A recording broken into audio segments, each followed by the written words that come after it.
Hijo y del Espíritu Santo. Somos nada. Dios es todo. Padre, te amamos.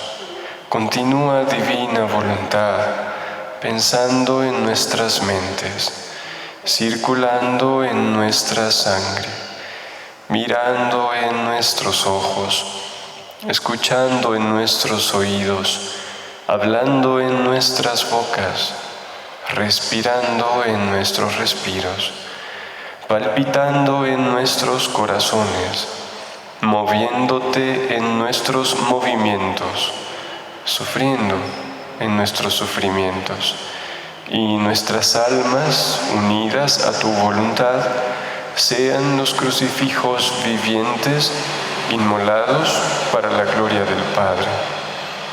Orando en nosotros y después ofrécete a ti mismo esta oración como nuestra, para satisfacerte por las oraciones de todos y para darle al Padre la gloria que deberían darle todas las criaturas.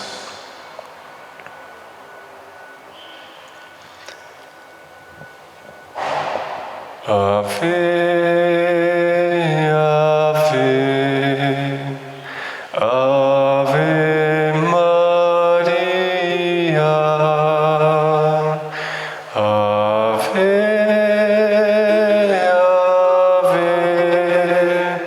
ave, ave María.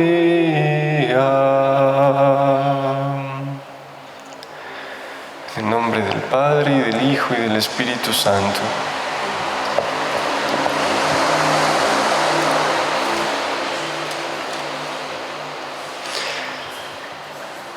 Buen día. Bien, gracias a Dios. Ya volví, gracias a Dios.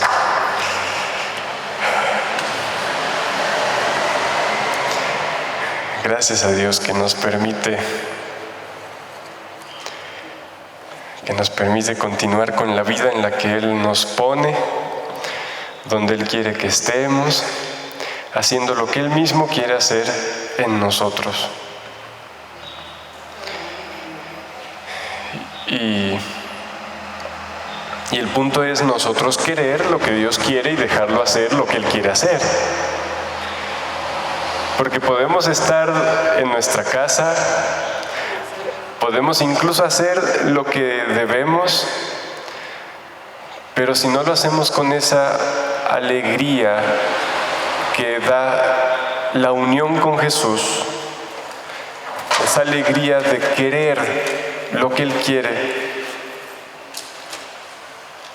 pues, ¿de qué sirve?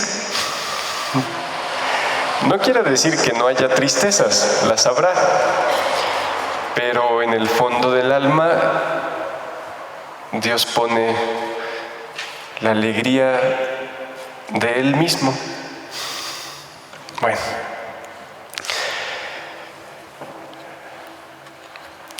cuando los padres en misa preguntan, ¿se acuerdan de qué fue el Evangelio del domingo pasado? Nadie se acuerda. Pero hoy quiero volver a preguntar eso. ¿Se acuerdan cuál fue la segunda lectura del domingo?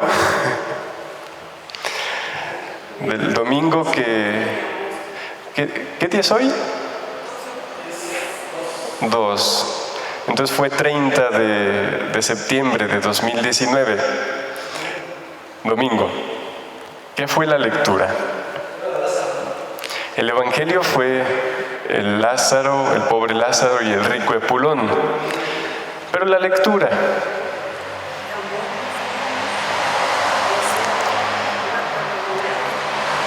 nuestra meditación de hoy va a girar en torno a esa lectura.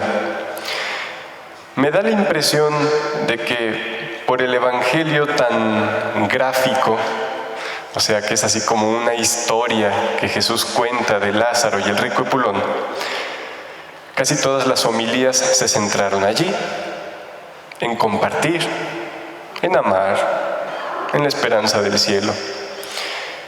Y la segunda lectura posiblemente quedó solo como un relleno, así que quisiera enfocarme un poco en ella. Es de San Pablo y es la carta a Timoteo, la primera carta a Timoteo. Timoteo era un gran amigo de San Pablo y, según recuerdo, era obispo. Bueno, y creo que además era joven, no recuerdo bien. Y es pues la primera carta a Timoteo, capítulo 6, versículos del 11 al 16. Le doy una lectura de corrido inicial y luego la desglosamos. Hombre de Dios, busca la justicia, la piedad, la fe, el amor, la paciencia, la mansedumbre. Combate el buen combate de la fe, conquista la vida eterna a la que fuiste llamado y que tú profesaste noblemente delante de muchos testigos. Delante de Dios, que da vida a todas las cosas, y de Cristo Jesús, que proclamó tan noble profesión de fe ante Poncio Pilato, te ordeno que guardes el mandamiento sin mancha ni reproche, hasta la manifestación de nuestro Señor Jesucristo, que en el tiempo apropiado mostrará el bienaventurado y único soberano, Rey de los reyes y Señor de los señores, el único que posee la inmortalidad, que habita en una luz inaccesible, a quien ningún hombre ha visto ni puede ver. A Él honor y poder eterno. Amén. Palabra de Dios.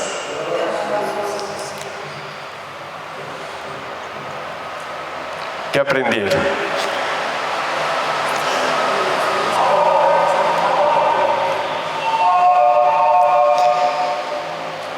Hombre de Dios.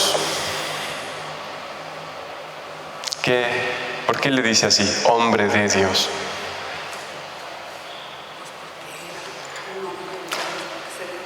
¿Hay hombres que no sean de Dios?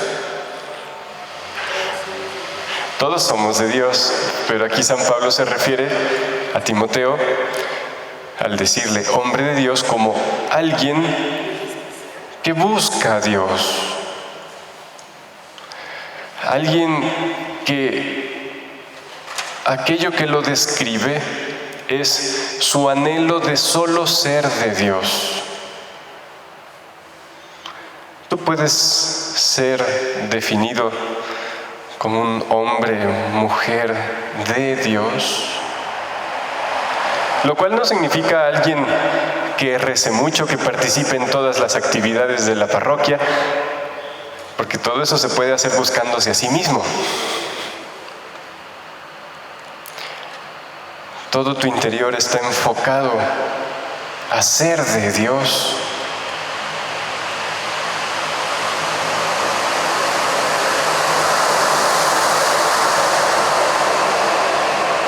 Busca la justicia. ¿Qué significa eso? ¿Ser justo? ¿Con quién? ¿Mandé? Cuando leemos también que Jesús dijo, bienaventurados los que tienen hambre y sed de justicia, porque ¿qué? ¿Porque qué? Serán saciados. Humanamente siempre lo interpretamos como aquellos que buscan que se les haga justicia, porque son víctimas de la injusticia y tienen hambre y sed de justicia. Y si ustedes lo leen en María Valtorta, encontrarán que lo que Jesús dijo fue: bienaventurados quienes tienen hambre y sed de ser justos. No de que les hagan justicia sintiéndose víctimas, sino de ser justos. ¿Qué es ser justo? En el Antiguo Testamento, ¿qué se entendía por ser justo? ¿A qué se refiere el Evangelio cuando llama a San José, aquí nuestro patrono, un hombre justo? Dice el Evangelio, era un hombre justo. ¿Qué era eso? En el Antiguo Testamento ser justo era ser santo. ¿En qué sentido? ¿Qué es la justicia?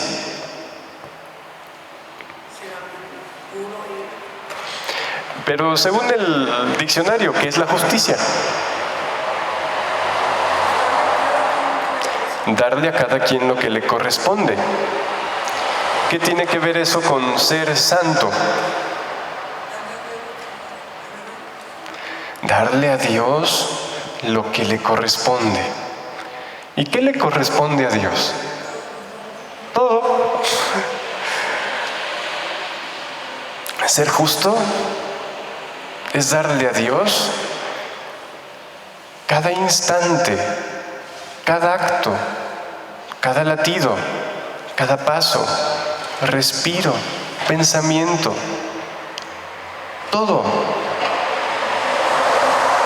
Él nos da vida divina en cada acto y el justo la recibe y la corresponde, devolviéndole a Dios vida divina en sus actos. Así que San Pablo le dice a Timoteo: busca la justicia. Y como les he dicho hace rato, solemos quedarnos solo en el hecho de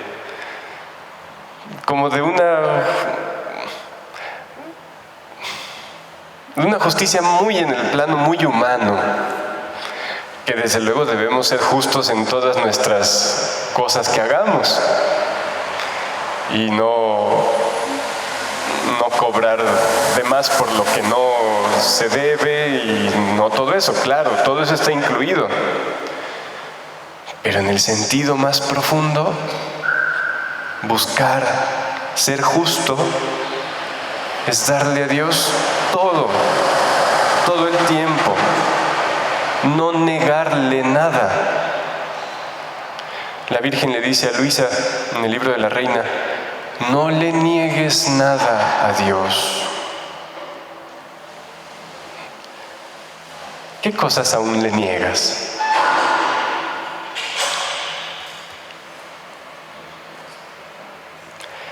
Bueno, cuando San Pablo dice busca la justicia, examina qué cosas aún las guardamos bajo llave y le decimos a Dios: eso es mío. El justo le dice a Dios: todo es tuyo. ¿Y qué le responde Dios? Y todo yo soy tuyo. Así es Dios. Creo que decía Santa Teresa de Jesús: Dios se da por entero a quien se entrega por entero a Él. ¿Quieres a Dios por entero? No te reserves nada de ti. Entonces busca la justicia, la piedad. No me detendré en todos, pero la piedad.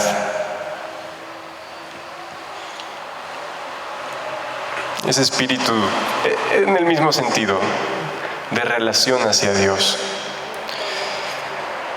La fe. Estamos leyendo las cosas que dijo San Pablo el domingo en misa a Timoteo. Busca la justicia, la piedad, la fe. Busca la fe. ¿Se perdió o porque hay que buscarla? Bueno, a lo mejor y se perdió. Busca la fe. ¿Qué es la fe?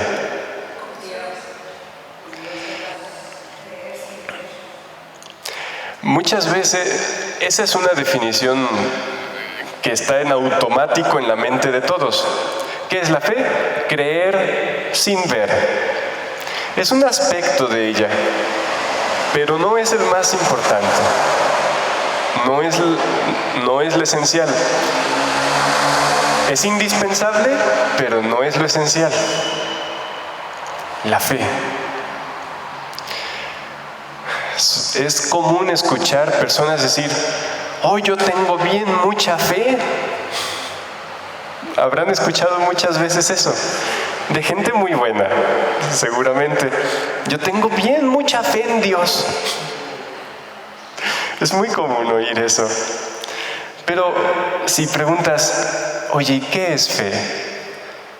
Pues es que yo creo bien mucho en Dios.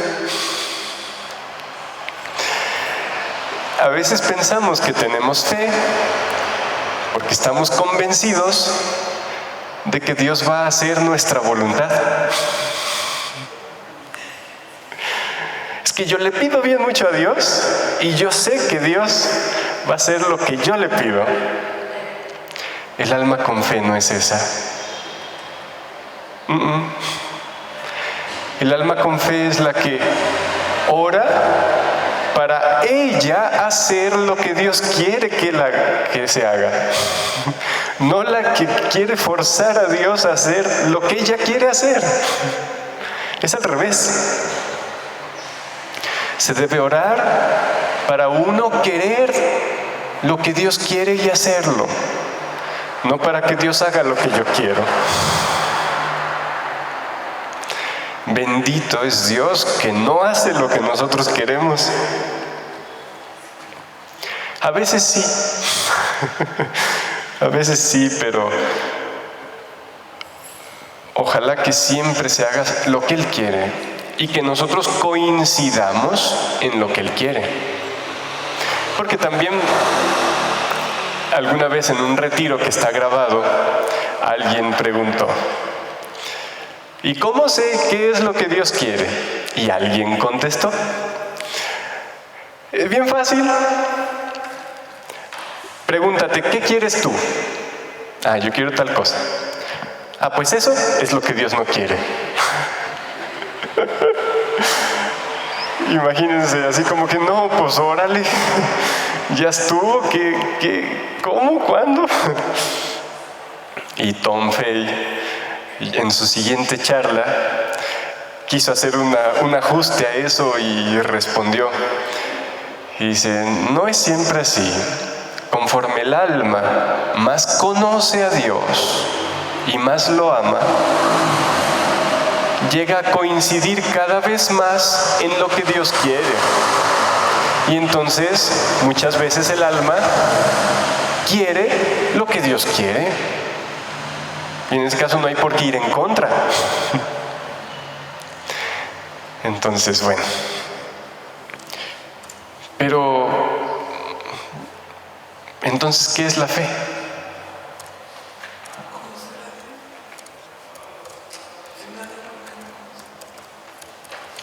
Requiere conocimiento de Dios, es muy cierto.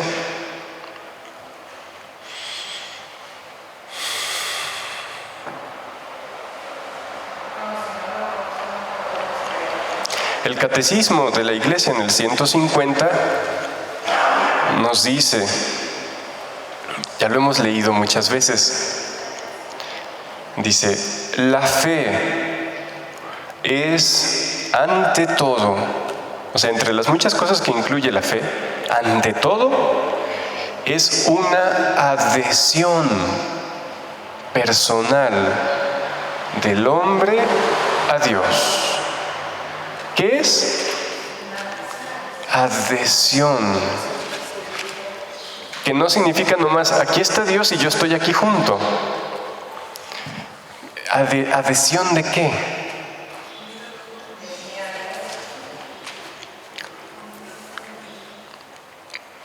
Dice el 143, por la fe el hombre somete completamente su inteligencia y su voluntad a Dios.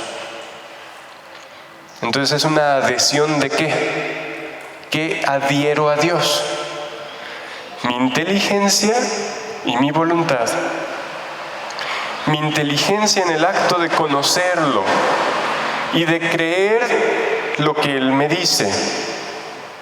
Allí es donde entra lo de creer sin ver. Pero no se queda allí, es adhesión de la voluntad. Y significa quiero lo que Dios quiere. Hay mucha gente que dice creer en Dios, pero no quiere lo que Dios quiere. Eso no es fe.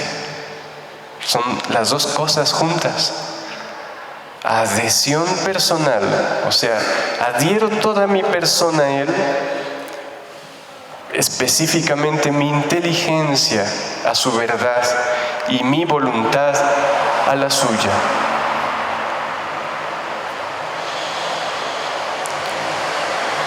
Entonces leo completo ese número. La fe es ante todo una adhesión personal del hombre a Dios. Es al mismo tiempo e inseparablemente el asentimiento. ¿Qué es asentimiento? Cuando alguien te pregunta algo y tú haces así, subes y bajas la cabeza, estás diciendo sí.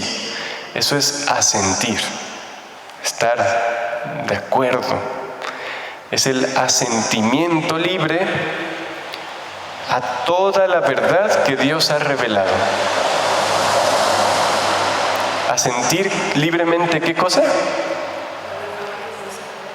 Toda la verdad, no la parte que a mí me gusta, toda.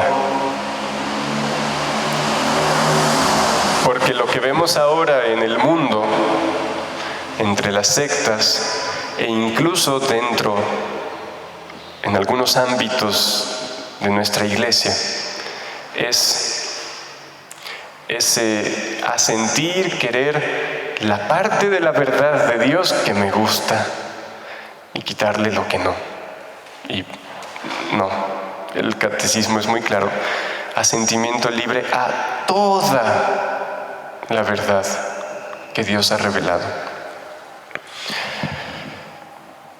Y dice también el 143, con todo su ser, el hombre da su asentimiento a Dios que se revela.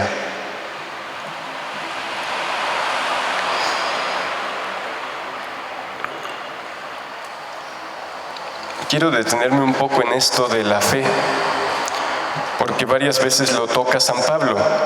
Le dice ahí, busca la fe. Y más adelante le dice, esa fe que tú profesaste tan noblemente ante muchos testigos. Y luego más adelante le va a dar una orden y le dice, delante de Cristo Jesús, que proclamó tan noble profesión de fe ante Poncio Pilato. Jesús tenía fe.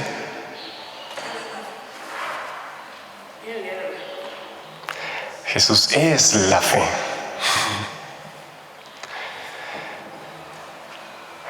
De hecho, en el volumen 2, el 28 de febrero de 1899, es la primera lectura del volumen 2.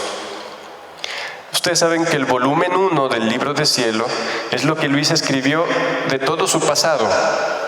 En el momento en el que le ordenan escribir, ella empieza a escribir ahí todo lo que se acuerda desde niña. Pero el volumen que empezó a escribir con lo que Jesús le decía cada día es el 2, que quizá los escribió al mismo tiempo. O sea, iba escribiendo el 1 en el que escribía lo del pasado y escribía el 2 con lo que Jesús le iba diciendo cada día. Pues la primera cosa que Luisa escribe así actual del momento es esta del volumen 2, la lectura 1 del volumen 2. En ella el confesor le dice que escriba sobre la fe. O sea, la primera cosa que Luisa escribe así de lo que Jesús le da en el momento es sobre la fe. Porque el volumen 2 es todo el volumen 1 es todo su pasado. Y es que Jesús le había hablado de eso. Y dice Luisa que estaba intentando como pensar en eso para poder escribirlo. Y dice Luisa, en un instante el Señor me ha atraído de tal forma así, hacia Él, que me he sentido fuera de mí misma en el cielo, junto con Jesús. Y me ha dicho estas precisas palabras: la fe es Dios. O sea, la primera cosa que Luisa escribe del libro de cielo como revelación actual son estas palabras: la fe es Dios. ¿La fe es Dios? Les pregunto yo a ustedes. Bueno, claro, Jesús lo está diciendo. Pero, ¿qué es eso? ¿Qué quiere decir eso?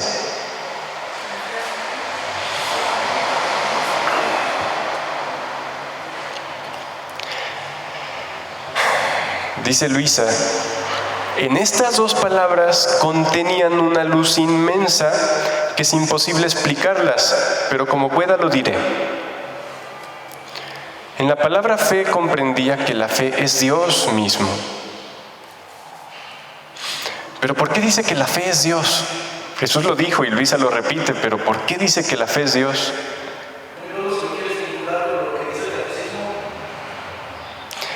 La fe es Dios en el alma. Ese es el punto. La fe es Dios en el alma. En el catecismo nos decía que la fe es la adhesión del hombre a Dios. Adhesión personal, o sea, adhiere su persona a Dios. Por tanto, la fe causa que Dios quede también adherido en el alma. Así que la fe es Dios unido al alma y el alma unida a Dios. La fe es Dios en tu alma. ¿Qué tanta fe tienes? No es tanto cuánto crees que hay un Dios en el cielo, que es bueno, es necesario. Pero la fe es qué tanto lo dejas estar, obrar en ti. Qué tanto lo posees porque te dejas poseer por Él. ¿Se entiende pues cómo la fe es Dios? Es Dios en tu alma. Es la medida en la que lo has recibido y te has adherido a Él. La medida en la que lo posees porque te das a Él.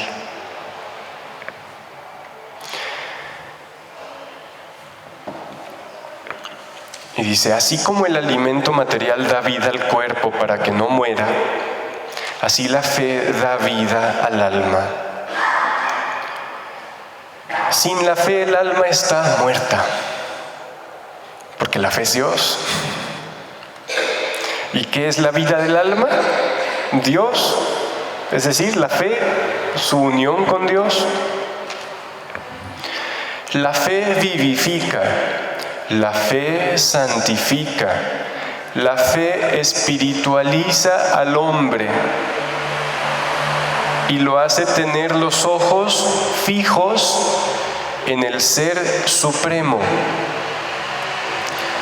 San Pablo de repente habla en sus cartas de dos cosas que parecen opuestas: el cumplimiento de la ley y la gracia que nos da la fe, o la fe que nos da la gracia. ¿Por qué San Pablo lo pone como cosas opuestas? ¿Acaso es malo cumplir la fe? Cumplir la ley. ¿Es contrario a la fe? San Pablo se refiere a eso de cumplimiento de la fe como el esfuerzo solo humano de querer agradar a Dios con nuestras solas fuerzas, con nuestros solos criterios. Y lo pone eso como opuesto a cuando el alma se adhiere a Dios. O sea, por un lado está ese hijo trabajador que se esfuerza, se empeña, pero por más que quiere por sí mismo, no le sale. A eso se refiere con ese cumplimiento muerto de la ley. Mientras que la fe no es no cumplir la ley, no se trata de no cumplirla, no, sino de que primero el alma busca adherirse a Dios. Y entonces, ahora sí, ¿quieres que cumplamos la ley? Ven a cumplirla tú en mí. O sea, tú mismo ven a hacer en mí lo que tú quieres hacer. Ya no voy a hacer yo por mí mismo, porque de todos modos no me sale, no puedo. Ahora se trata de que si tú quieres, yo lo quiero, pero tú lo haces en mí. Un poquito, sin duda que es mucho más, pero... Entonces, la fe hace tener los ojos fijos en el Ser Supremo.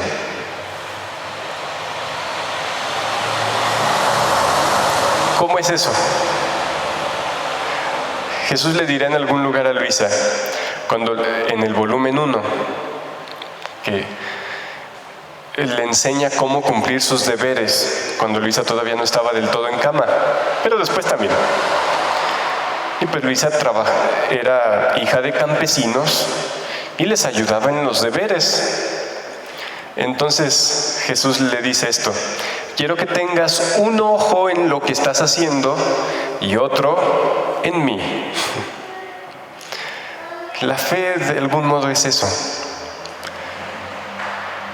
O sea, no se trata de quitarle atención a los deberes que tenemos, sino en el mismo deber y en el mismo acto tener la mirada interior puesta en Él.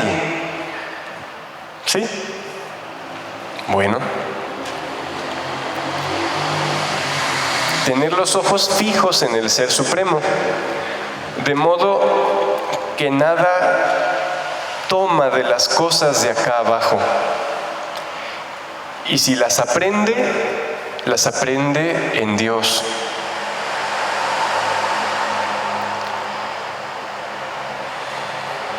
O sea, un ejemplo un poco trillado, pero el alma sin fe se afana y se preocupa por trabajar. ¿Y trabajar para qué? ¿Para qué se trabaja normalmente? Pues para tener dinero y poder satisfacer las necesidades materiales. ¿Ok? ¿Y que el alma con fe, esa no trabaja? O sea, el alma sin fe se afana en trabajar a toda costa para obtener los bienes materiales. ¿Y el alma con fe no trabaja? Sí, también trabaja. ¿Pero para qué lo hace? Para amar a Dios en el mismo acto en el que trabaja. Y como añadidura, obtener los bienes materiales. Busca a Dios y su justicia, es decir, ser todo de Él, y entonces por añadidura le vienen los bienes materiales. No es que deja de trabajar porque se pone a rezar y Dios le manda la comida. No, trabaja buscando a Dios, buscando darle todos sus actos en el instante. Y como añadidura llega el dinero. Entonces, por eso dice aquí, de las cosas de abajo nada aprende, y si las aprende en Dios. O sea, en las cosas que hace busca el modo de convertirlas en actos divinos. Aquí Jesús no le habla a Luisa todavía de los actos divinos, pero debemos vincularlo.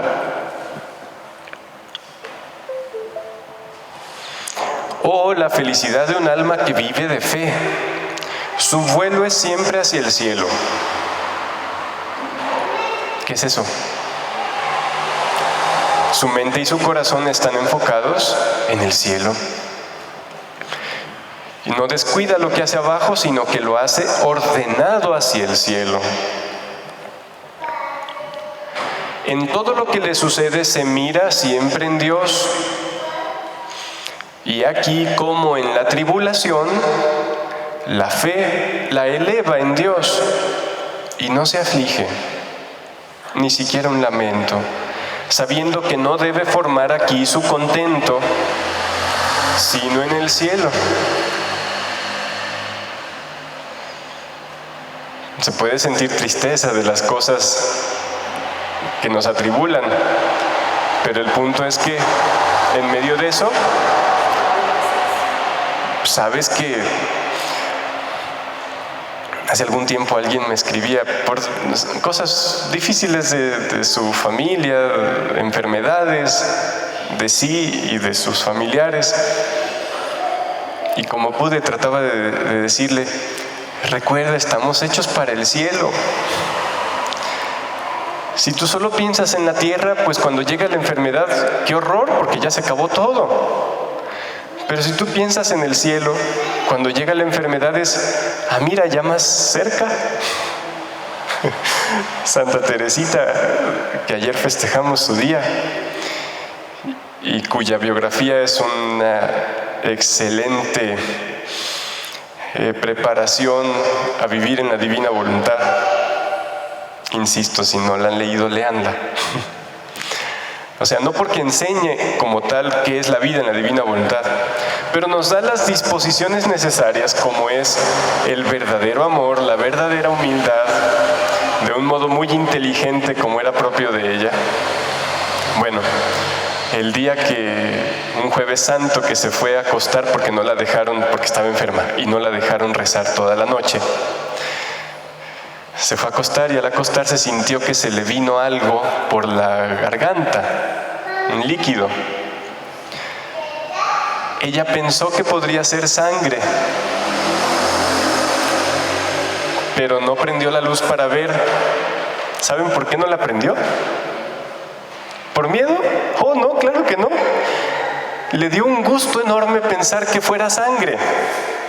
Y no prendió la luz para mortificarse de no saber si sí era o no sangre.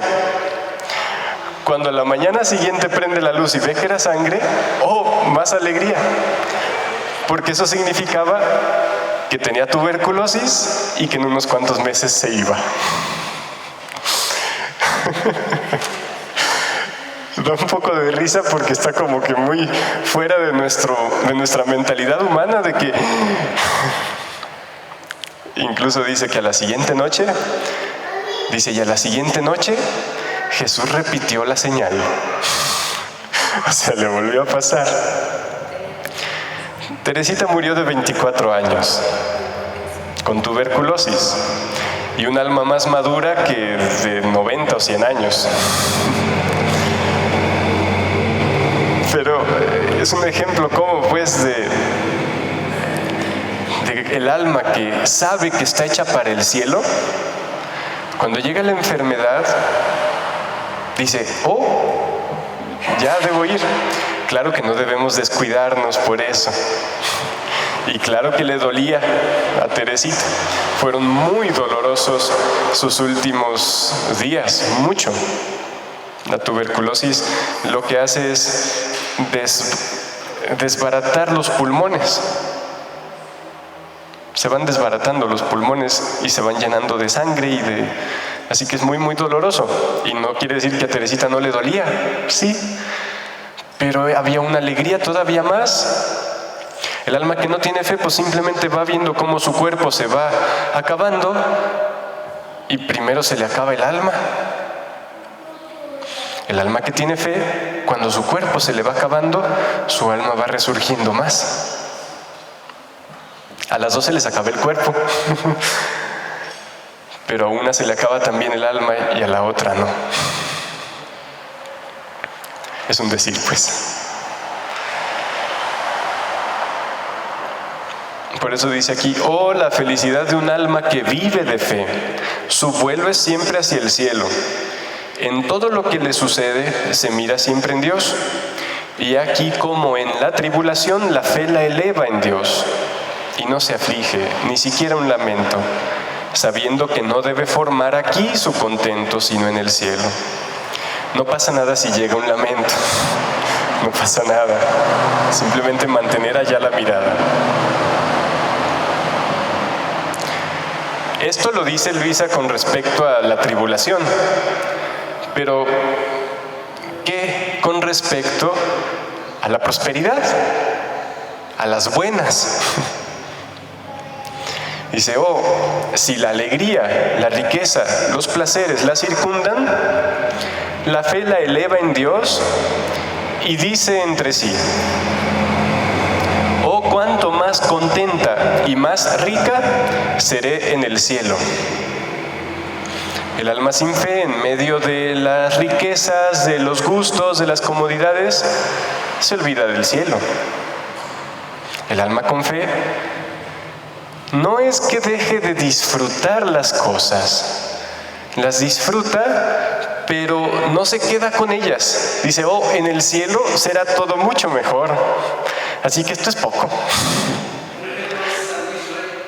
San Luis Rey, bueno, no sé de su vida, pero tenía y compartía, porque su riqueza no era las cosas. Dice, así que de estos bienes terrenos incluso toma fastidio, los desprecia y se los pone bajo los pies. A mí me parece que a un alma que vive de fe le sucede como a una persona que posee millones y millones de monedas y hasta reinos enteros. Y otra persona llega a quererle ofrecer un centavo. ¿Qué diría aquella? ¿No se indignaría? ¿No se lo arrojaría en la cara? Lo dice Luisa. Y si ese centavo estuviera, además, todo enlodado, lleno de lodo, de fango, como son las cosas terrenas, y además, si fuera solo en préstamo, o sea, tengan en mente el ejemplo que hace Luisa. Alguien que tiene millones de monedas, reinos enteros, y llega alguien a ofrecerle, por así decir, a cambio, un centavo, que además está oxidado, lleno de fango, de podredumbre, y le dice, te lo presto. Eso es lo que nos ofrece el mundo. Cosas que tienen, no diré que no tienen valor, tienen valor, pero muy poco, muy seguido envuelto en suciedad, y además es solo en préstamo, porque es solo un ratito el que duramos aquí en la tierra.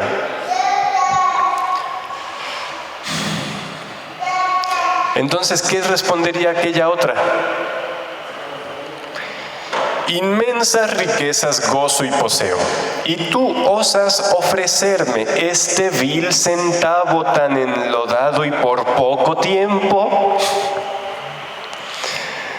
Dice Luisa, yo creo que voltearía enseguida la mirada y no aceptaría ese don. Así hace el alma que vive de fe respecto a las cosas terrenas.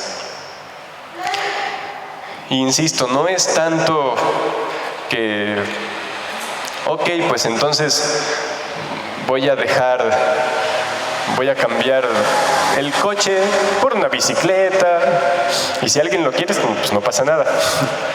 El punto no es las cosas que tienes, sino qué tanto pones en ellas el corazón.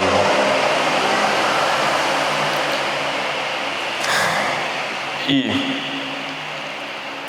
un modo para saber qué tanto no estás apegado a las cosas materiales es qué tan fácilmente las compartes. Cuando se está pegado, no se les comparte. ¿Y por qué no se les comparte? No tanto así como que por egoísmo, sino por el pensamiento de, pues es que no tengo más. Si doy esto, ¿qué pasa? ¿Y eso qué muestra? Que tampoco hay confianza en Dios.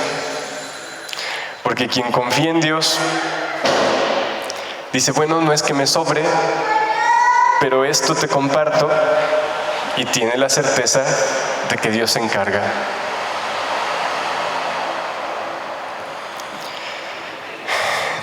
En cambio, quien no se arroja así en la fe, nunca logra experimentar esas ayudas sobrenaturales que Dios da a quien en Él confía. Es curioso.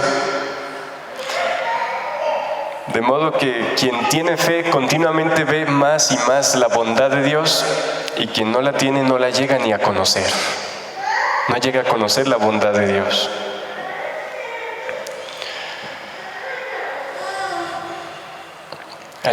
Alguien dirá, bueno, ¿y esta plática es de divina voluntad? Como les he dicho, es la primer lectura que Luis escribe como revelación actual, porque el volumen 2 es su pasado, el volumen 1 es su pasado, el volumen 2 es lo que empieza a escribir día a día, y la primera lectura de ese volumen es esto. Luisa nos está desarrollando lo que Jesús le dio a comprender en aquella única frase tan sencilla que decía, la fe es Dios. ¿Y qué decíamos? ¿Cómo es que la fe es Dios? Dios en el alma, ¿sí? En la medida en que el alma se ha adherido a Dios, posee a Dios, y en esa medida es que la fe sea Dios.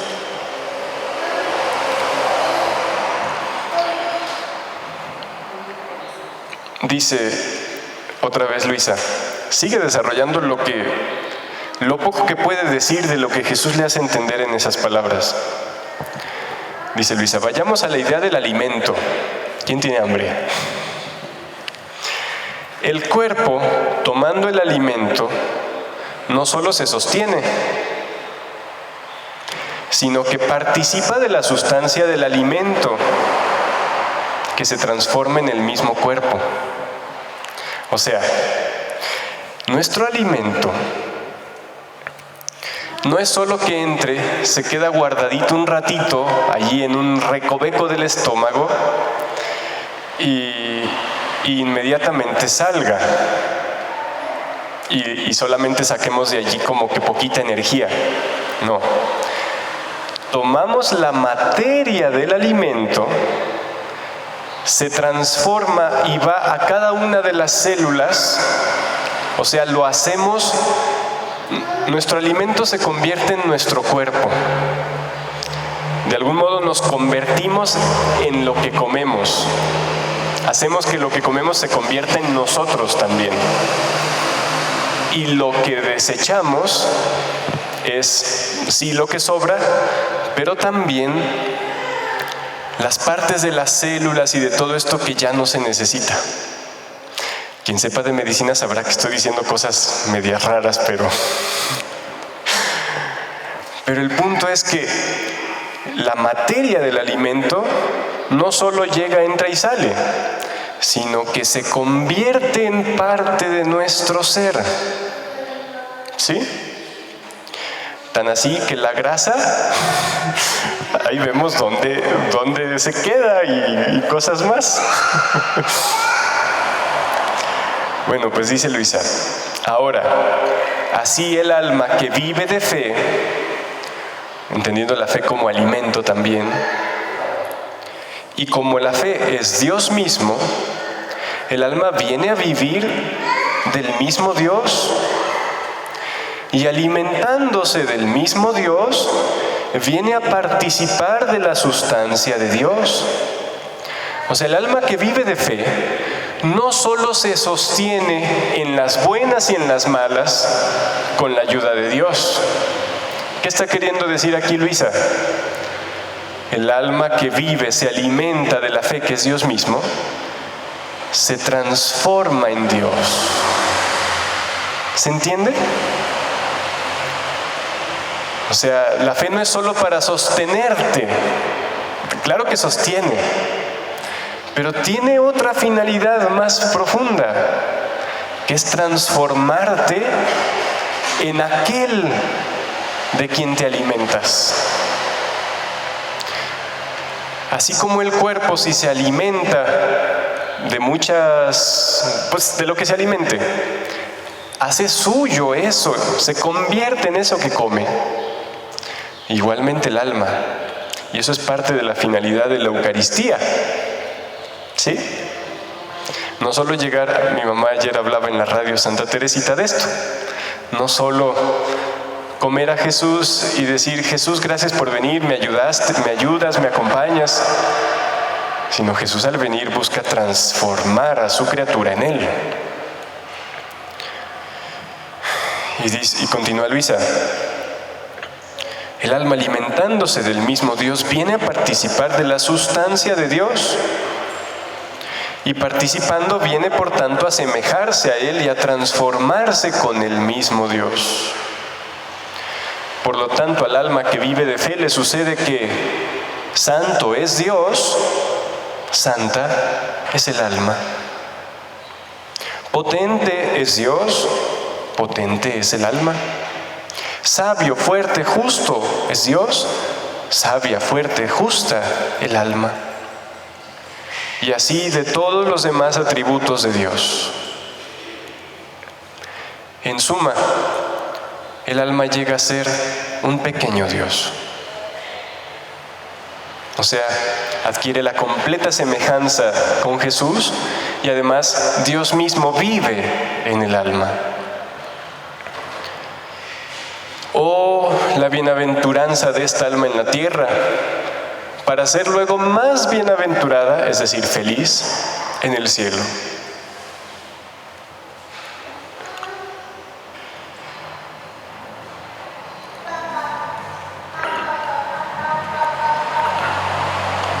Más adelante habla de cómo el alma en la fe adquiere las virtudes.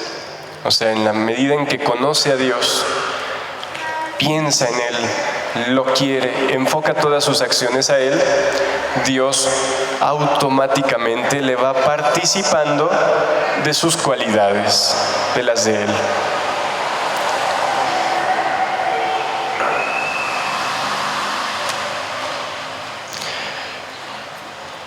Y más adelante pone un ejemplo.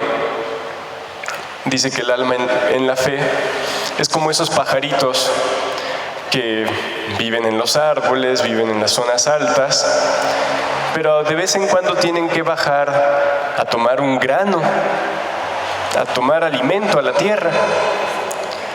Y dice, estos bajan, toman su alimento y se van. No se quedan abajo porque serpientes, ratas, lo que sea. Dice, así el alma, mientras vive en la tierra, tiene necesidad de cosas materiales. Dice, no es que ya no coma. Bueno, Luisa no comía, pero eso era para otra finalidad. Pero nosotros normalitos comemos y muchas cosas más y debemos ocuparnos de asuntos. Dice, bueno, pues el alma desciende nomás para agarrar lo que debe agarrar y continuamente tira hacia el cielo. Vamos para arriba, vamos para arriba. La misma idea. Todo lo que hagamos, ordenarlo hacia arriba, hacia Dios. Sin esa actitud no se puede vivir en la divina voluntad.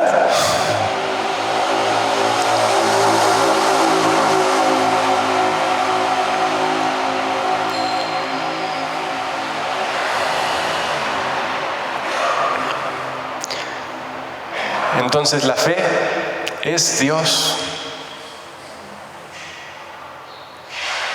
La fe, por tanto, es Jesús. En el volumen 2, también el 25 de junio de 1899, está aquella lectura en que Jesús le dice al confesor de Luisa, 2 y junio 25, 1899. Cuando Jesús le dice al confesor de Luisa, quiero que la fe te inunde por todas partes, como aquellas barcas que son inundadas por las aguas del mar. Y como la fe soy yo mismo. ¿Quién es la fe? Jesús. Como la fe soy yo mismo, Dios Jesús. Siendo tú inundado por mí, que todo poseo, que todo puedo y que todo doy libremente a quien en mí confía. ¿Con quién Jesús puede y da libremente todo? A quien en Él confía. Una fe que no tiene confianza no es verdadera. Jesús le dice a Luisa en algún lugar, la fe hace buscar a Dios, pero la confianza lo hace encontrar. Siendo tú inundado por mí, que todo poseo, que todo puedo y que todo doy libremente a quien en mí confía, sin que tú pienses en lo que vendrá y al cuándo y el cómo y qué harás, yo mismo, según tus necesidades, me prestaré a socorrerte. Y le da los 3 gozos. Uno es comprender las cosas de Dios con claridad.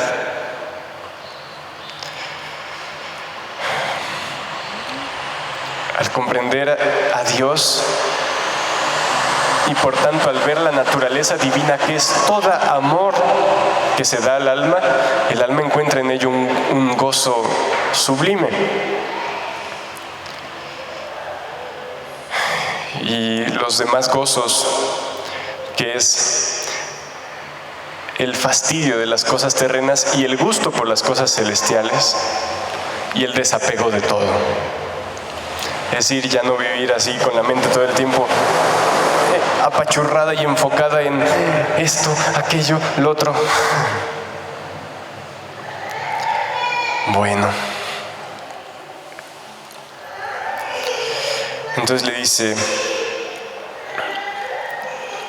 todo esto era a propósito de la lectura del domingo de San Pablo a Timoteo, que le dice, busca la justicia, la piedad, la fe, y apenas vamos allí. Después le dice, el amor, pero pues no hablemos del amor porque de plano y no acabamos. La paciencia, la mansedumbre.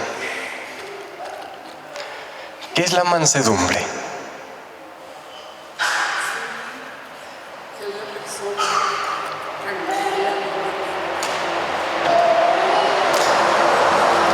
Aunque el dicho dice que ser manso no es ser menso, sin embargo, en la mente de todos, ser manso es ser menso. Los mansos son mensos, como los burros. Sí, ¿no? Pero la mansedumbre no es eso. Entonces, ¿qué es la mansedumbre? Santo Tomás, dice Justino que dice Santo Tomás que la mansedumbre es la actitud del cordero.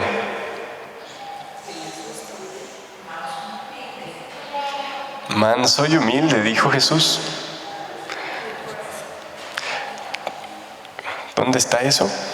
Aquí, Mateo 11:28. Vengan a mí todos los que estáis fatigados y sobrecargados, y yo os daré descanso. Tomad sobre vosotros mi yugo, y aprended de mí, que soy manso y humilde de corazón, y hallaréis descanso para vuestras almas, porque mi yugo es suave y mi carga ligera. ¿Cuál carga es esa que dice de la que se está fatigado? Es el yo y nuestro querer humano. El alivio que Jesús puede dar es a quien viene a Él y le dice: aquí está mi carga es mi yo y mi voluntad, tenlas. No se trata de decirle al Señor: Señor, yo ya no quiero lidiar ni con el marido, ni con los hijos, ni con el trabajo, quítame todo eso, por favor. No es así como el Señor quita la carga. La carga que aplasta al hombre es el yo, cargado de todos nuestros tiliches y nuestra voluntad. Como bien hablamos en la plática de morir hoy de hace algunas semanas. Y dice: aprendan de mí que soy manso y humilde de corazón. ¿Pero qué es ser manso?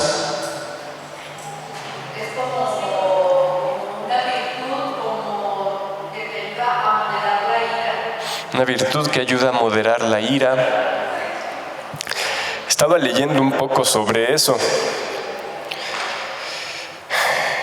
Y dice que también en la Biblia de Moisés, en Números 12:3, se dice: Moisés era muy manso, más que todos los hombres que había sobre la tierra. Pero estos dos, Moisés y Jesús, cuando fue necesario, Moisés llegó y hizo trizas el cordero de oro, no el cordero, el becerro de oro que hicieron, y tenía su carácter.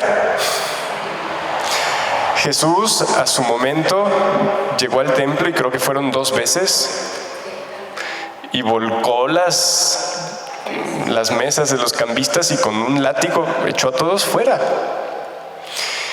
Y cuando le venían con hipocresías, hablaba con una palabra que era espada.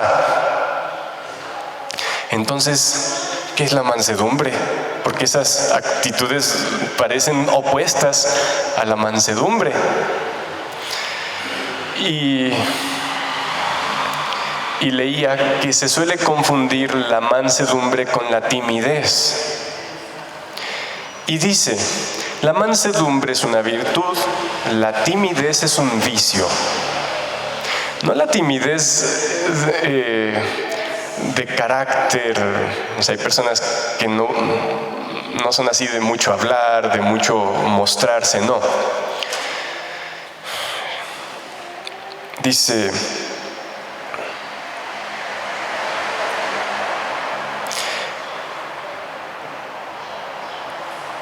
un espíritu tímido es exactamente lo opuesto a un espíritu manso. La tranquilidad que acompaña la mansedumbre es el resultado de la confianza de uno en el Señor, mientras que la tranquilidad de la timidez es el resultado de la falta de confianza en Dios. O sea, el manso confía en Dios, tiene en Él toda su riqueza, de modo que las cosas que suceden no lo alteran desde el yo. Pero cuando es necesario defender la gloria de ese sumo tesoro que es Dios, cuando es necesario defender el bien y la verdad, el manso se vuelve un león. Y de Jesús también se ha dicho que es el león de la tribu de Judá.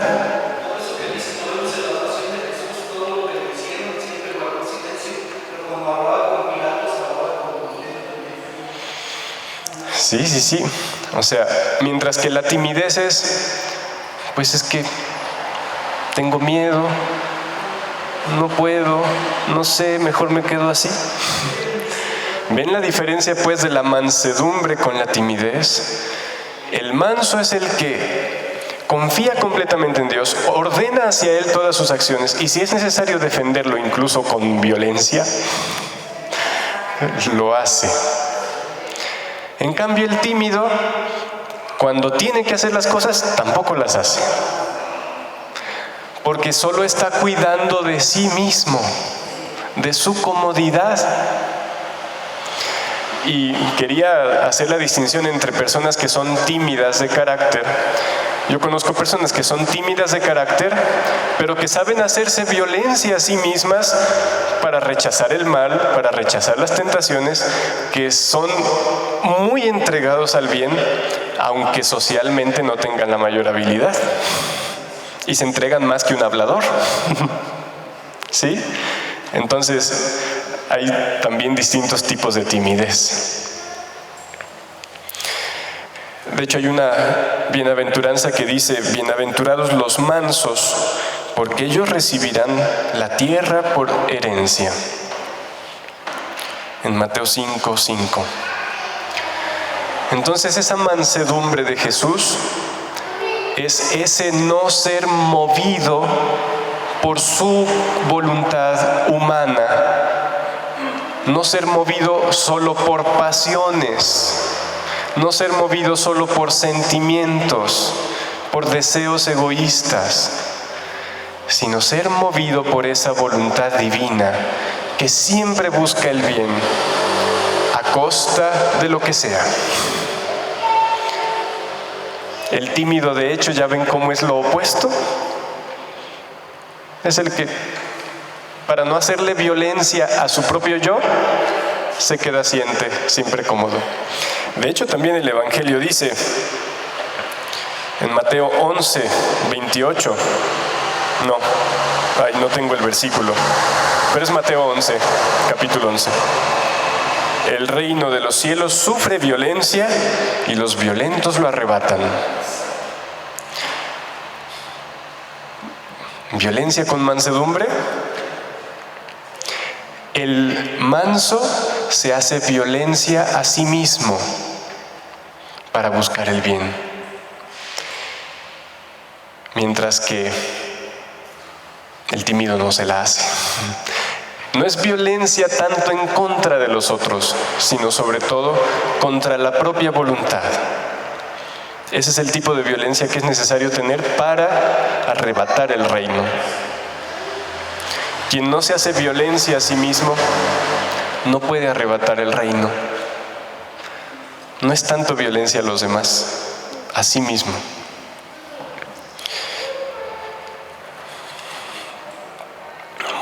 Bueno.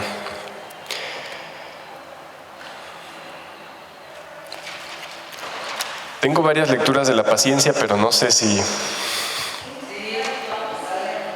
¿Sí? ¿Le doy con la paciencia? ¿Porque está muy escasa? Es que San Pablo también le dice, busca la paciencia y la mansedumbre. Ya hablamos de la mansedumbre, ahora vamos a ver la paciencia. En el volumen 4, el 31 de enero de 1901,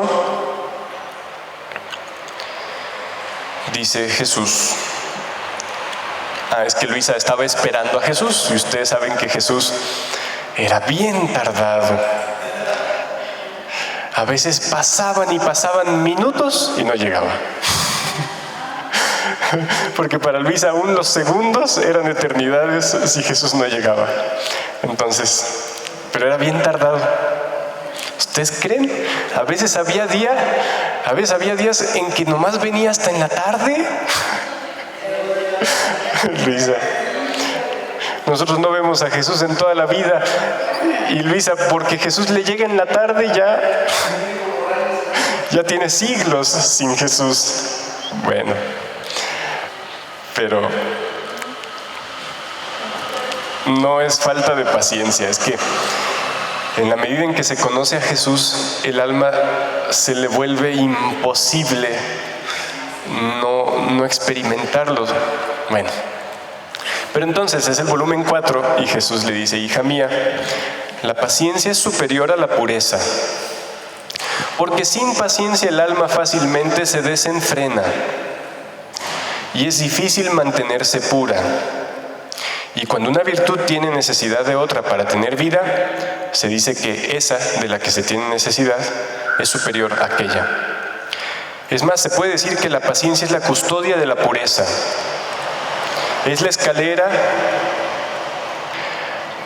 para subir al monte de la fortaleza. Y si no se sube por la escalera de la paciencia, pronto se precipitaría de lo más alto a lo más bajo. ¿Qué entiende Jesús por paciencia? Ese saber mantenerse. Ese saber mantenerse en el bien. Es parecido a la mansedumbre. No dejarse mover por la emoción del momento. Se requiere paciencia para resistir tentaciones. Se requiere paciencia incluso para aguantarse a sí mismo. Porque en este proceso de morir a cada instante, el yo no se contenta con morirse y ya. Quiere resucitar y nosotros podríamos enojarnos en contra de nosotros. Y no es necesario tampoco enojarse en contra de sí. Es simplemente conocer el propio yo y cuando quiera salir, decirle: quieto, pero ni siquiera me quitas la paz. O sea, hago violencia en el sentido de mantenerlo con fuerza, pero con cara tranquila. Como aquellas mamás que tienen hijos curiosos, que de repente el chiquillo hace y torna y la mamá lo agarra con fuerza, pero acá está bien sonriente. Así hay que hacerle con el yo. O sea, hay que agarrarlo con fuerza, pero seguir tranquilos y contentos y pacientes, sin que quite la paz. Pero hay que agarrarlo, ¿no? ¿Sí? Qué cosas, ¿no? Qué contrastes. Porque no es todo nomás así.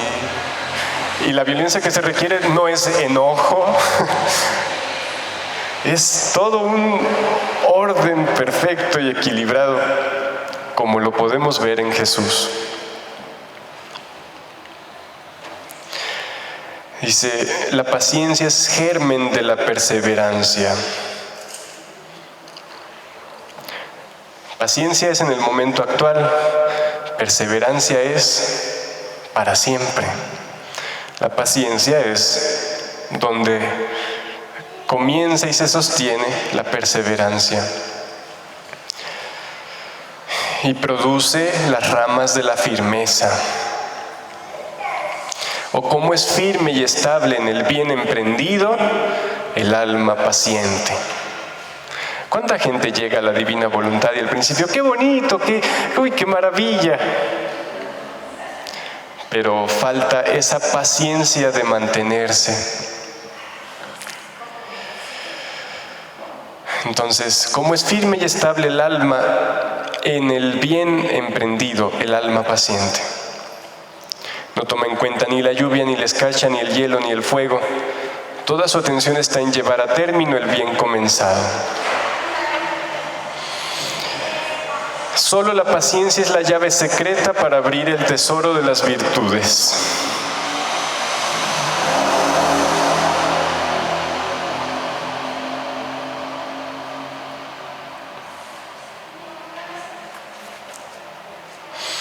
En el volumen 16, en el volumen 6, 16 de abril de 1905, Jesús le dice a Luisa: todos deben aspirar a un reino, y para adquirir el reino eterno es necesario que la criatura adquiera el régimen de sí misma. O sea, para adquirir el reino eterno, el alma debe ser reina sobre sí misma, con el dominio de sus pasiones. Y el único medio para esto es el sufrir. Porque llega una pasión e intenta mover, y para sostenerse se requiere sufrir. Dice, porque el sufrir es reinar. O sea, con la paciencia se pone en orden a sí misma, haciéndose rey de sí mismo y del reino eterno. En aquel ejemplo de un que escribió San Alfonso María de Ligorio, de un padre que quería encontrar sabiduría y se puso a platicar con un mendigo, le dio una moneda, creo. No recuerdo la historia, pero el mendigo le agradeció en nombre de Dios y el padre le contestó, buenos días le dé Dios. Y el mendigo le dijo, yo no recuerdo haber tenido nunca un día malo. Y le dice, ¿cómo es eso? Le dice, porque he aprendido a estar contento con todo lo que Dios me permite. No espero nada de las criaturas y lo que recibo lo recibo de parte de Dios en ellas, algo así le dice.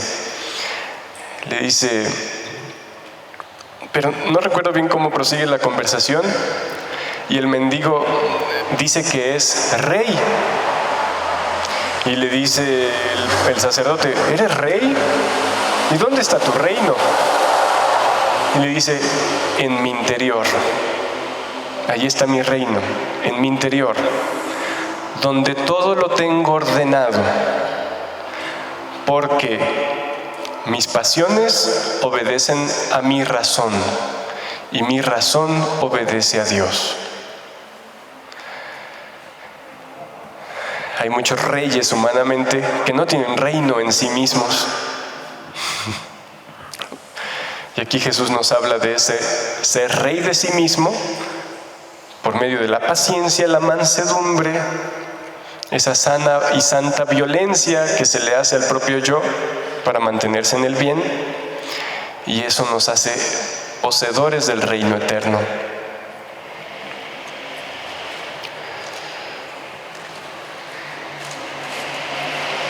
En el volumen 7, el 11 de agosto de 1906, dice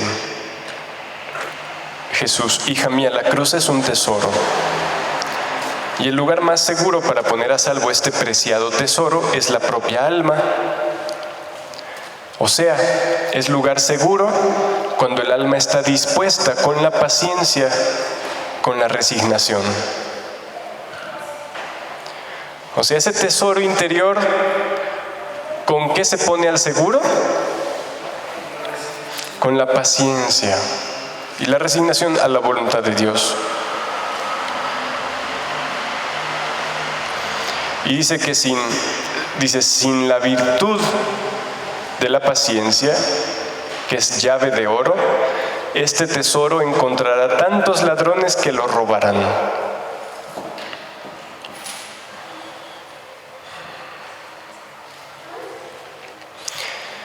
Y para terminar con esa idea del reino, en el volumen 7, el 31 de octubre de 1906,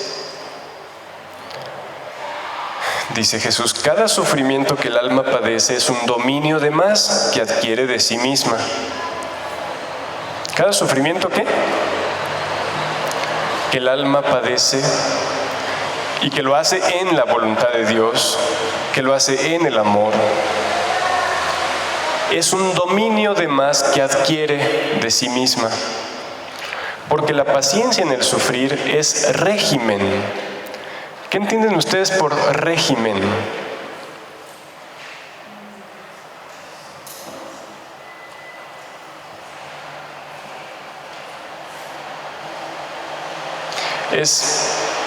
humanamente hablando, se oye el régimen de fulano, de algún gobernante, y significa ese dominio que ejerce como rey, casi, como soberano de algo. Por tanto, el régimen es ese ejercer como rey en algo. Régimen, de regio, de real, de rey. El sufrir es régimen, es regir como rey.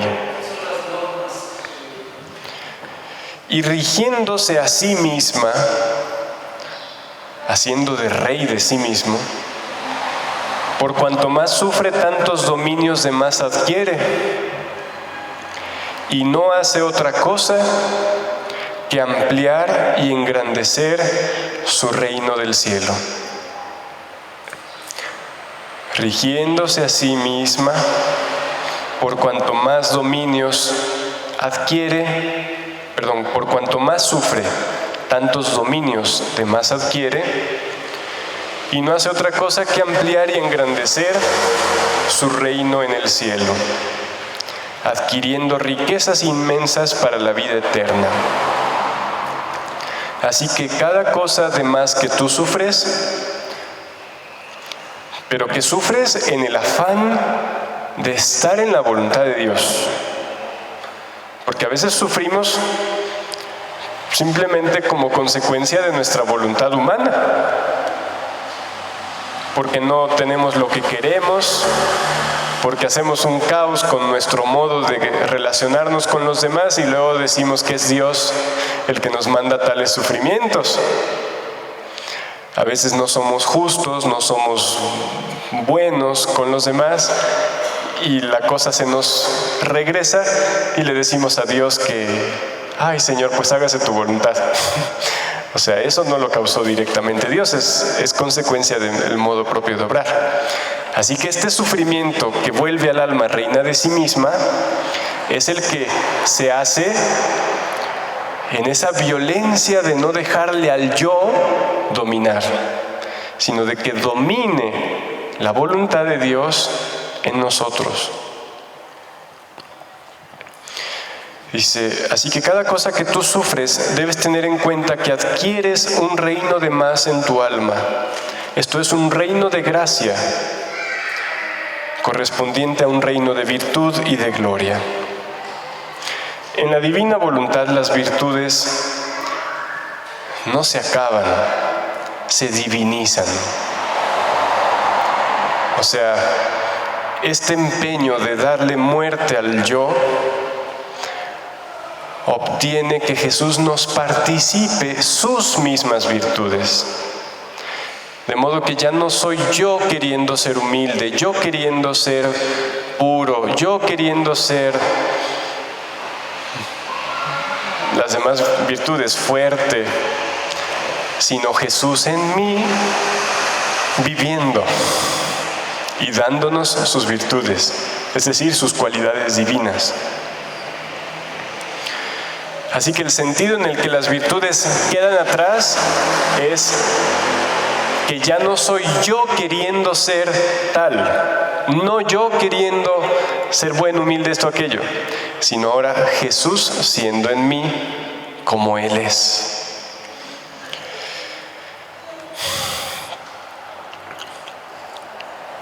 Y pues quedaban bien muchas cosas más, pero ya no hay tiempo.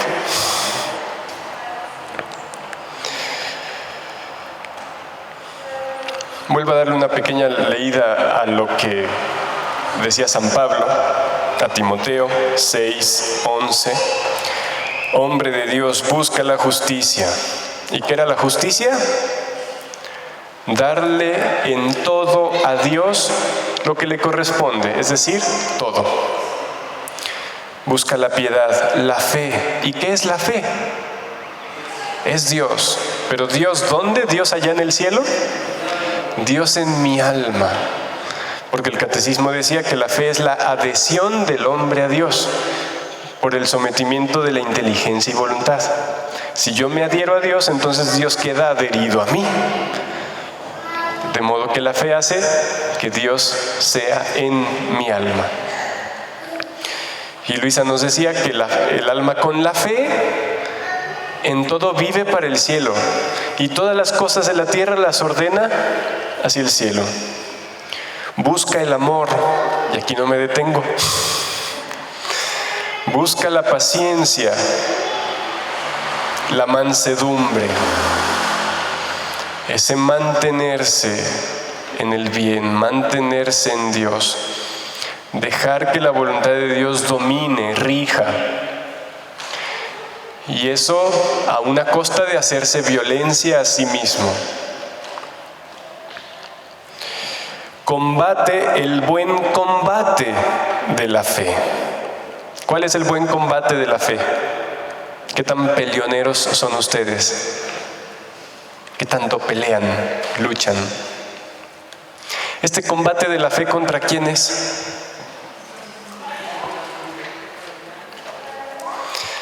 En estos días en que vemos tantas cosas feas en el mundo, tantos países, estados continuamente queriendo aprobar leyes inicuas, de repente podemos perder de vista el enemigo.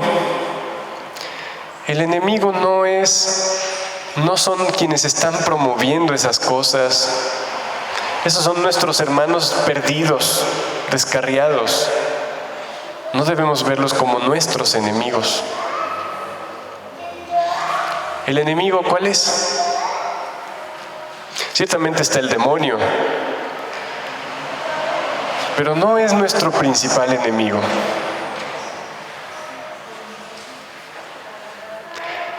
Diré una barbaridad, y yo estoy consciente de que es una barbaridad, pero aún así la voy a decir. El demonio puede ser nuestro amigo. ¿A qué me refiero? Cuando el alma busca en todo a Dios, la lata que le da el demonio se convierte en conquistas de bien y de santidad que enriquecen al alma. De modo que aunque el demonio no lo quiera, termina enriqueciendo al alma. Y el ejemplo es la pasión de Jesús. En la pasión de Jesús, el demonio, por medio de los hombres, se desquitó en contra de Jesús. Pero cada sufrimiento de más que le causaba era una gloria de más que la humanidad de Jesús adquiría. De modo que, para el alma que busca a Dios, se puede decir que hasta el demonio le sirve. ¿Sí me entienden lo que quiero decir? El demonio siempre será malo, siempre buscará nuestro mal, siempre buscará causarnos todos los males posibles. Pero el alma en Dios no voltea a ver al demonio. El demonio le sigue dando lata, le sigue causando muchas cosas. Pero el alma fija en Dios, todas esas cosas que le vengan de donde sea, las aprovecha como medios para obtener reinos. Así como en las carreras, los obstáculos hacen subir, hacen adquirir fuerza, del mismo modo el demonio, como obstáculo, en la medida en la que uno no cede a sus tentaciones, a sus insinuaciones, sino en que le vences continuamente mirando a Dios, no pensando en, ay, qué fregón soy yo que venzo al demonio. No, cuando se cae en eso ya está siendo vencido. El alma que busca a Dios ni siquiera piensa en que debe vencer al demonio, solo piensa en amar a Dios. Al demonio ni un ojo le echa, ni una mirada. Lo que sufre el alma, como Jesús le dijo a Luisa, todo lo que sufras, ya sea que te venga por mí mismo, o que te venga por las criaturas, o incluso por el demonio, tú solo ve que yo permito todo eso para tu bien. Así que tú ve todo venido de mí. De modo que, vean la historia de Job. El demonio le pidió permiso a Dios para casi acabar con Job. Y Dios se lo concedió. O sea, no le dejó tocar su interior, pero sí todo lo que tenía. Y con eso, ¿qué obtuvo Job? Aún desde la tierra, obtuvo bienes inmensamente mayores de los que tenía antes. Pero el demonio primero casi acabó con todo. Le quitó toda su familia, le quitó todos sus bienes. De modo que, ¿qué sucedió? Que a fin de cuentas el demonio fue un medio para que Job alcanzara la gloria que Dios le tenía.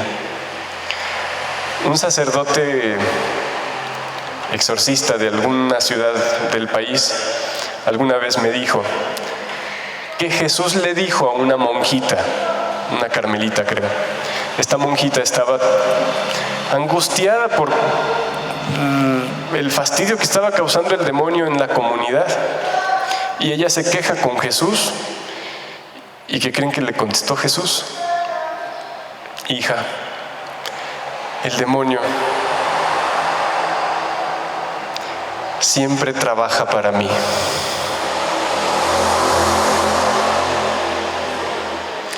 Él siempre trabaja para mí. Y el padre me decía, no digas eso, porque se puede muy mal interpretar. Obviamente el demonio jamás quiere trabajar para Dios. El demonio odia a Dios como nos odia a nosotros mismos. Pero, insisto, en aquellas almas que buscan a Dios, todo lo que el demonio pueda hacer termina siendo para bien del alma y para gloria de Dios.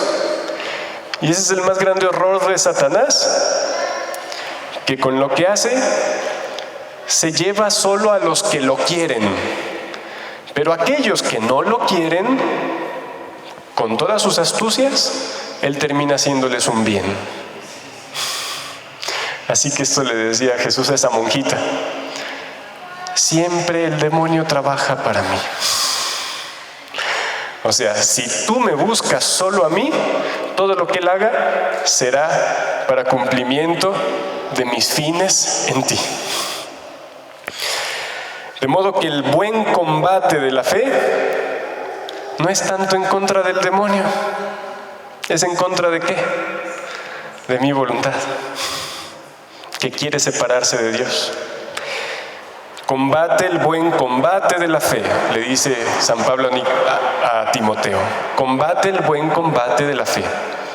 Y si la fe es la adhesión personal a Dios, el combate de la fe es ese quitar los obstáculos que me impiden adherirme a Dios, y ese mantenerme adherido allí. No es tanto contra nadie más. De modo que cuando Jesús dijo, no teman a aquel que les puede quitar la vida del cuerpo, teman a quien les puede arrojar cuerpo y alma en el lugar de castigo. Y solemos pensar que es el demonio, y el demonio no puede llevar a nadie al infierno. Él solo ofrece el camino, uno solito. La propia voluntad humana es la que nos lleva al infierno. Así que hay que temer a nuestra voluntad cuando se separa de Dios, y a esa hay que pelearle. Y tenía muchas más cosas sobre esta lectura de San Pablo a Timoteo, pero serán dentro de 8 días, si Dios lo permite. Dejamos pendiente todo lo de Jesús con Pilatos. Bueno, combate el buen combate de la fe, conquista la vida eterna.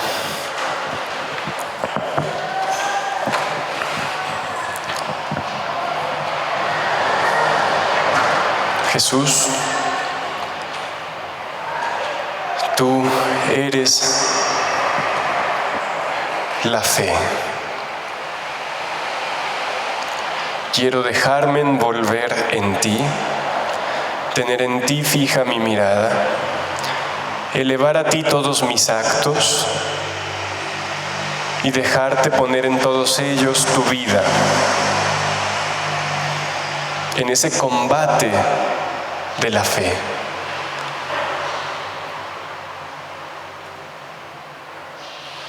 permanecer en la paciencia, en ti, en tu madre, en la mansedumbre, que es tener tu carácter para dejar que la vida divina obre a cada momento lo que es necesario obrar para la gloria del Padre. Gracias, Jesús, por recordarnos estos fundamentos indispensables de la vida en ti, como son la fe, la justicia, el amor, la paciencia, la mansedumbre. Gloria al Padre y al Hijo y al Espíritu Santo.